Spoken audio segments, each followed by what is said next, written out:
Guys, আজকে আমরা দেখব কিভাবে আমার ক্লাব অ্যাপ থেকে আমরা কিভাবে বোনাস ক্লেম করব। আচ্ছা ঠিক আছে, তো আমরা প্রথমে বোনাস নেওয়ার জন্য আমরা আমার ক্লাব অ্যাপে প্রবেশ করব।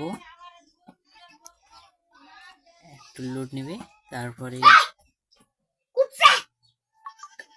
আমরা এখানে ক্লিক করব। আমি 4টা রিসিভ আসছে। আচ্ছা ঠিক আছে, তো আমরা প্রথমে এখানে 3টা 3 ডট মেনুর মতো আসবে বক্স, তো আমরা এখানে দিব। তারপরে এখানে একটু উপরে স্ক্রল করলে দেখতে পারবো এখানে যাদের যাদের বেশি ডিপোজিট হয়েছে তারা এখান থেকে বোনাস পাবে। ঠিক আছে, তারপরে আমরা এখানে অ্যাকাউন্টে যাব। অ্যাকাউন্টে গেলে দেখতে পারবো একটা ভিআইপি নামে একটা অপশন থাকবে। ঠিক আছে, আমরা এই ভিআইপিতে একটা ক্লিক দেব। তারপরে আপনার লেভেল যদি 5 দিনে 7 দিনে বা আপনার যেরকম ডিপোজিট করবেন সেরকম আপনার লেভেল বাড়বে এখানে।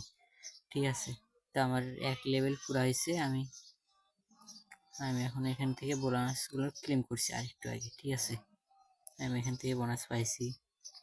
দেখেন এখানে 10 টাকা পাইছি, এখানে 35 টাকা পাইছি। দেন ভাই এখানে 10 টাকা। হ্যাঁ, তো আপনারা এভাবে পাবেন। তারপরে আমার ভিআইপি লেভেল হয়েছে 10 লেভেল হয়েছে ভাই। ঠিক আছে, তোমরা এভাবে খেললে আরো হবে লেভেল। তো আজকের ভিডিও এখানে, ধন্যবাদ সবাইকে।